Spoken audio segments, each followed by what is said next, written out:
Bonjour à tous, avec l'aide de Dieu, nous allons étudier le Rambam, le 7e chapitre des lois de Gzeila Va'aveda, les lois de vol, de manière plus précise, d'un vol qui a été fait ouvertement, contrairement à un vol qui est en cachette, qui est appelé Gneva. Perek Shvi Halacha Aleph. Kol mi shenitchayev mamon lachavero ha'israeli. Quiconque est redevable d'une somme d'argent à un autre juif. Imaginons que Shimon doit de l'argent à Reuven. Vekafarbo. Mais Shimon a nié, il a dit non, je te dois pas cet argent. Venishba al sheker. Et en plus de ça qu'il a nié, il a juré à faux.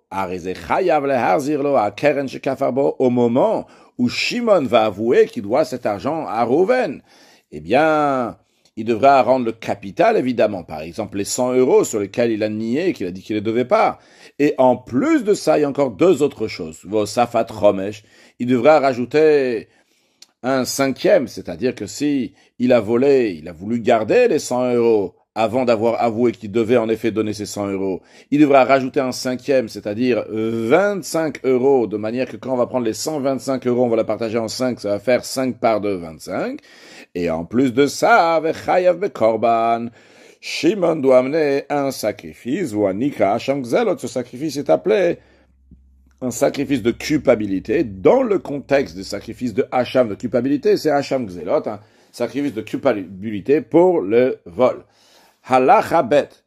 Le Rambam nous dit que c'est pas seulement lorsque quelqu'un il a volé ouvertement la gzeila, mais c'est de toute forme que Shimon avait quelque chose qui appartenait à Reuven et qui n'a pas voulu le rendre à Reuven. Donc il a gardé ce qu'il devait à Reuven. Que ce soit Echada Gozel, que ce soit que Shimon il a volé de l'argent ou un objet de Reuven ou à Oshe, ou bien qu'il avait de l'argent qui appartenait à Reuven, quelque chose qui appartenait à Reuven et il l'a gardé, il dit non, j'ai pas ça chez moi, je te dois pas. Ou à Gonev, ou bien qu'il a volé en cachette, chez Hilvao, ou bien que Reuven lui avait prêté une somme d'argent que maintenant Shimon ne veut pas la rendre, chez Hivkidetzlo, ou bien que Reuven avait mis en dépôt un objet chez Shimon et Shimon maintenant va pas le rendre, Matzah Aveda, ou bien que Shimon il a trouvé un objet qui appartient à Reuven Vechichashba, il a nié, Oshaita Bedem Shutafut, ou bien que Reuven et Shimon étaient associés, Venishalo Etzto Mamon, chez Shimon il reste de l'argent qui appartient à Reuven, chez Asalom Lacha Velonatan Osrava, ou bien que Reuven il a fait un travail pour Shimon et Shimon ne l'a pas payé. Et dans tous ces cas-là, s'il a nié, Shimon il a dit non, je te dois pas. Il a juré à faux, eh bien il doit payer le capital, le chomesh le cinquième et le sacrifice de culpabilité. Klalo shel davar, le principe est le suivant. Kol sheilu hoda yachayav le shalem badin. Chaque fois que si Shimon avait dit oui Reuven, je te dois cette somme d'argent, il aurait dû donner cette somme d'argent à Reuven, Vekafar, Venishba, et il a nié qu'il doit cette somme d'argent, et il a juré alors que c'était un mensonge. Eh bien, dans tous ces cas-là, Beshalem, Keren, Vachobesh, il va rembourser aussi bien le capital et aussi bien le cinquième, Shenamar, car il est dit, Vechichesh ba mito befikado vechulu, à la fin de la paracha de Vayikra, là-bas on nous parle donc de cette personne-là qui a nié à son ami, que ce soit le dépôt que son ami l'a laissé, etc., eh bien, il devra rembourser aussi bien le capital et le cinquième. Halacha Gimel. Bamed, Varim Amorim, dans quel cas ça s'applique? Lorsqu'il devait rembourser, parce que lui-même, il a volé ou lui-même, il a emprunté de son ami. Comment c'est possible qu'il sera redevable alors que c'est pas lui-même? Eh bien, c'est la raison pourquoi il avait le devoir de rembourser, c'était à cause de son père. Qu'est-ce que ça veut dire? On va voir dans un instant. Et il ne meshalem chomesh. Il ne doit pas rembourser le cinquième, il doit juste rembourser le capital. Comment ça? Qu'est-ce que ça veut dire? Yaakov, le père de Shimon, il a volé. Ou bien que son père, Yaakov, il devait de l'argent à quelqu'un d'autre. Et il est mort, et maintenant c'est Shimon qui l'a hérité. Ben Yodea. Et le fils Shimon, il sait que son père, il doit quelque chose à Reuven. Mais lorsque son père Yaakov il est mort, et il lui a donné tous ses biens, et en effet Shimon doit rembourser à Reuven, mais kafaraben, Shimon il a nié, venishba, il a même juré que pas du tout, mon père, moi, on doit rien du tout à Reuven. Donc il y a un Shimon, et après, il a avoué, en effet, j'ai menti. On doit, oui, de l'argent à Shimon. Mais Shalom Keren Bilva, dans ce cas-là, vu que c'est pas Reuven qui a volé, c'est le père de Reuven qui a volé. Dans ce cas-là, Reuven a le devoir de rembourser uniquement le Keren, le capital, bien que il a nié, il a juré. Shenema, parce que la Torah dit qu'il va rendre le vol à Cher Gazal que lui, il a volé. Al Gzelo Mosif Chomesh. Sur son vol à lui, sur le vol de Reuven, personnellement, il rajoute le 5e. Et Mosif Chomesh al Gazal Aviv. Mais il rajoute pas un 5e sur le vol de son père, dans le cas où lui, le fils Reuven, il a nié et il a juré à faux. Achadalet. Dans quel cas ça s'applique que l'héritier Reuven, il n'a pas le devoir de rajouter un 5e. C'est Béchéen, Axela Kayemet. Si le vol, l'objet que son père Yaakov a volé n'est plus là. Avalim Gazal Aviv Vamet. Et si Yaakov le père, il a volé et il est mort. Axela Kayemet. Et l'objet volé se trouve ici. Kafara Yoresh Venishba. Donc, Reuven, il est en train de garder l'objet que son père, il a volé. Et il a nié qu'il doit cet argent à Shimon, et il a même juré. Et après, il a avoué. Dans ces cas-là, il doit rembourser aussi bien le capital et aussi bien le 5e, parce qu'on considère ici que Reuven, c'est le voleur. L'objet même que son père Yaakov, il a pris, qui doit aller chez Shimon, c'est lui qui l'a volé. Le fait qu'il a gardé, il n'a pas voulu le rendre. Halachae, Gazalaav, non, si le père, il a volé. Yaakov, il a volé. Et quand Reuven, il a dit, Yaakov, tu dois me donner cet objet ou tel et tel argent. Le père Yaakov Nishba, le père de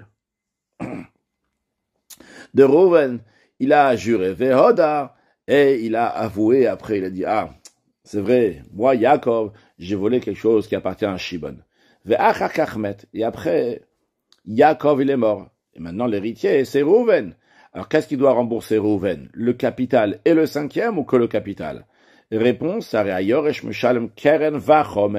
l'héritier va rembourser aussi bien le capital et aussi le 5e, vu que au moment où son père il est mort, il devait rembourser aussi bien le capital, mais aussi le 5e. Halacha Vav. Gazal venishba vamet. Dans un cas où le père, donc Yaakov, il a volé, et il dit qu'il ne doit pas rembourser, et il a même juré pour ça, alors c'est un faux serment. Et après, il est mort. Vehoda Yoresh, l'héritier, Reuven, il a avoué, il a dit, c'est vrai, mon père, il a volé de Shimon. Eh bien, Meshalem Keren Bilvad, il rembourse uniquement le capital, il est exempté de rembourser le 5e, même si l'objet volé, il existe toujours, vu qu'il ne rembourse pas un chomesh, un 5e pour le vol de son père. Ou benkar, quelle que soit la manière, c'est-à-dire que ça soit dans un cas que le père il avait juré et avoué, ou bien que le père avait juste juré et il n'avait pas avoué, c'est uniquement le fils qui a avoué, quoi qu'il arrive, hayoresh patomina hacham, le fils, l'héritier, est toujours exempté du sacrifice de culpabilité. Halacha zayin, hanishba le goy, quelqu'un qui a juré à un goy, c'est-à-dire que il devait de l'argent à un goy, il a juré qu'il doit pas cet argent au goy, mais shalem et akeren venochayev bechomesh. Quand il va avouer, il va devoir rembourser le capital au goy au non-juif, mais non pas le 5e. Pourquoi? Shenem, la Torah dit, vechichesh ba'amito, qu'il a nié à qui? À son ami. Son ami, c'est le juif. V'chen agozel pachot mishav puta. Encore un cas dans lequel quelqu'un, il n'a pas le devoir de rembourser le chomesh, le 5e. Si quelqu'un, il a volé moins que la valeur d'une puta, donc c'est la plus petite pièce qu'il peut avoir, des kafar, et il a nié qu'il doit ce moins que Shavé Puta, la valeur du Puta, venishba, et il a juré à faux, et il n'a pas le devoir de rembourser le 5e lorsqu'il va avouer, Shem Pachot Mishavé Puta Mammon, parce que moins que la valeur d'une Puta, c'est pas considéré de l'argent dans le contexte qu'on va le considérer comme quelqu'un qui a nié de l'argent. Kamaoua Chomesh. Maintenant, le Ram nous dit, ce Chomesh, ce 5e qu'on est en train de parler depuis le début de ce chapitre, c'est combien? Est-ce que tu prends 100 et tu partages en 5, ou bien tu prends 100 et tu partages en 4 et tu rajoutes encore un 5e? Eh bien, la réponse, elle est que c'est la deuxième option. Echad me'arba bakeren. C'est un quart du capital. Shem gazal shave arba. Que s'il a volé quelque chose qui vaut 4 zouz, ven nishba, et il a juré à faux, et après il a avoué. Mais shalem chamisha, il va rembourser 5. Donc ça s'appelait chomesh, parce que c'est 1 qui est au-dessus des 4. Donc tu partages la somme en 4. Donc si c'était 4, tu partages 4, c'est simple, donc c'est 1, 1, 1 et 1 et 1. Et tu rajoutes encore 1. Bien si c'est 100, eh bien tu vas partager ça en 4, ça va faire 4 fois 25, et tu vas rajouter 25. Si l'objet même qui a été volé est toujours là, eh bien marzirota, il doit rendre l'objet lui-même, et non pas la valeur de l'objet. Il va donner un quart de la valeur de cet objet. Halachachet, henanishba.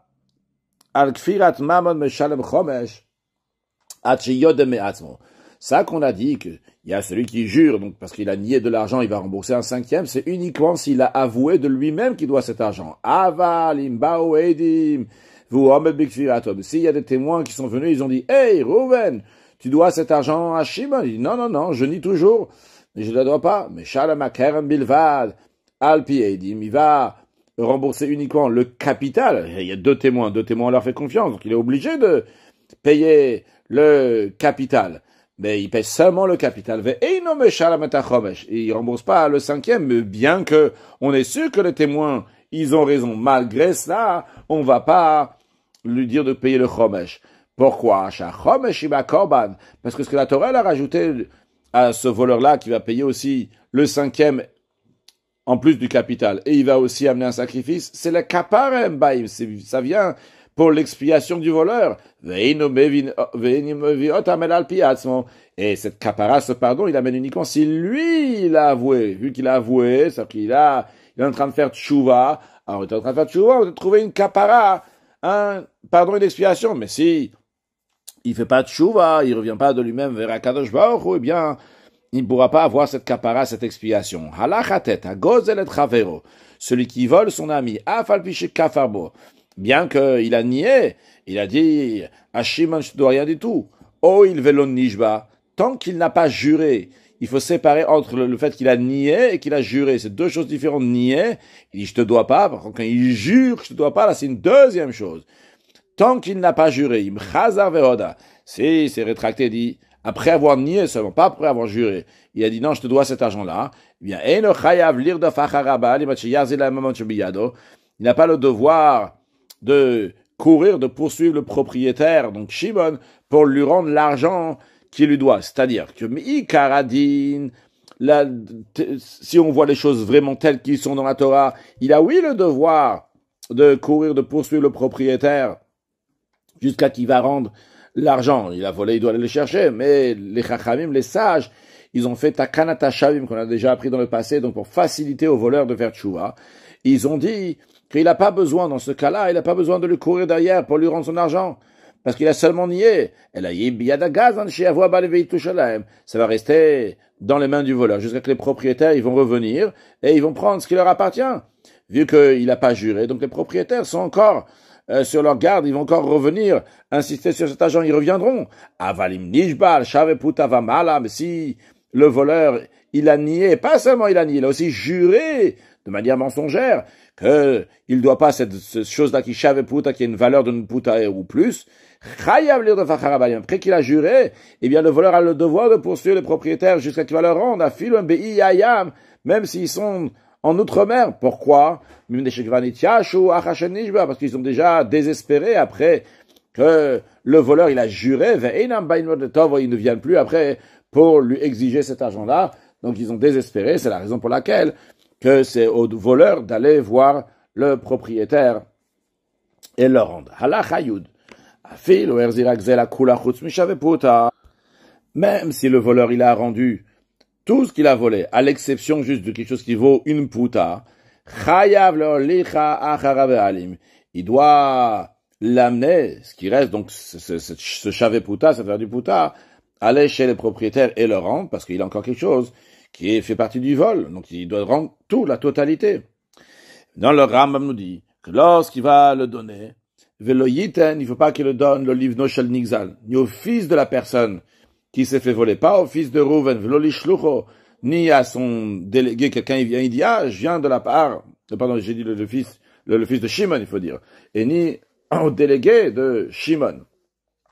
Elaim Kanasa Nigzal Ashliar Be'edim, à moins que Shimon, qui s'est fait voler, il a délégué quelqu'un devant deux témoins. À ce moment-là, le voleur Rouven a le droit de donner à ce délégué de Shimon.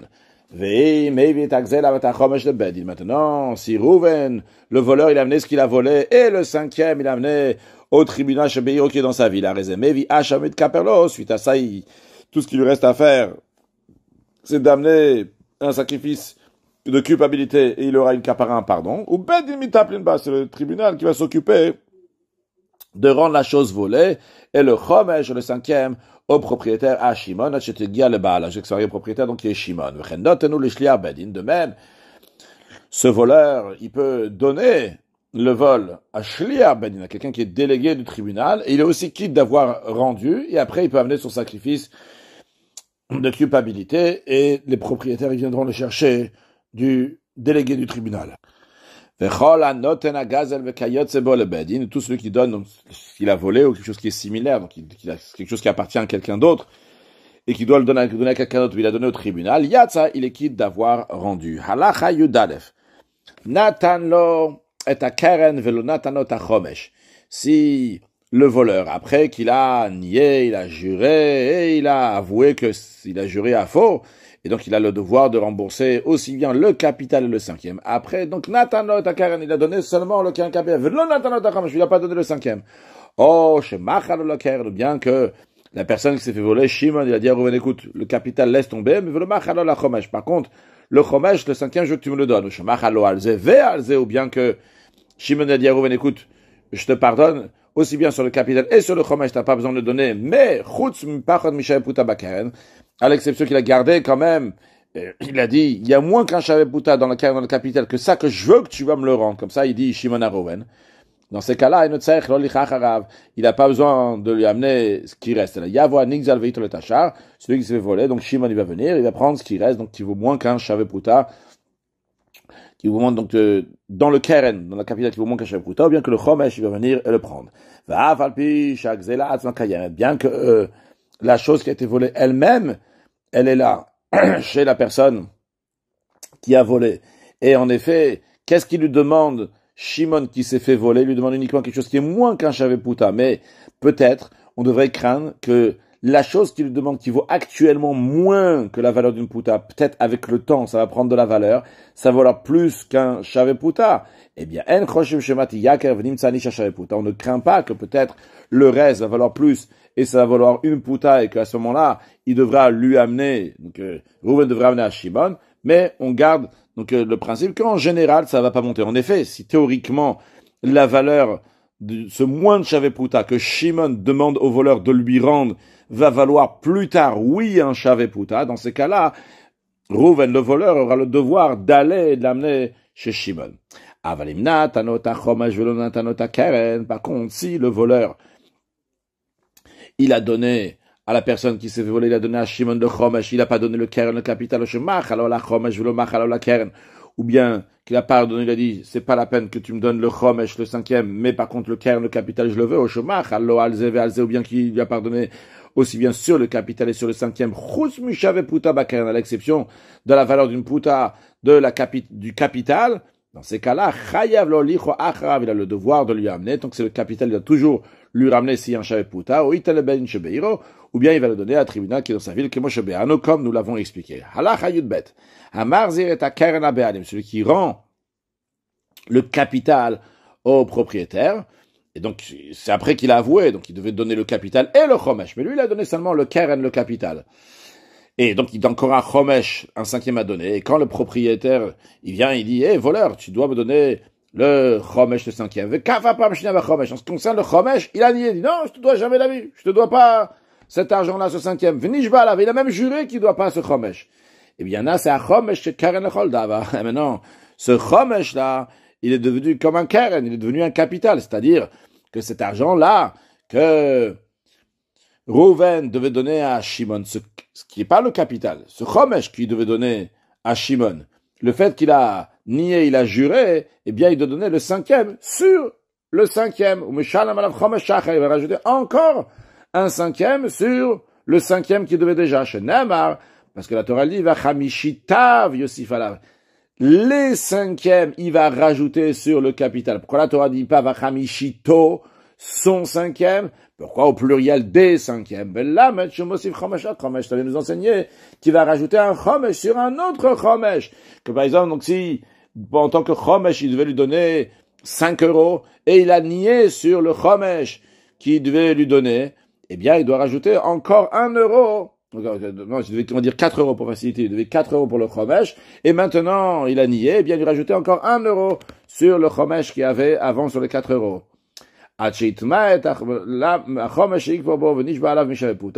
Jusqu'à que le chomesh qu'il doit va être moins de valeur d'une prouta que dans ces cas-là. S'il vaut moins qu'une prouta, à ce moment-là, il n'a pas le devoir de payer le chomesh, comme on a dit qu'on ne paye pas un chomesh dans un cas où il a nié moins que la valeur d'une prouta.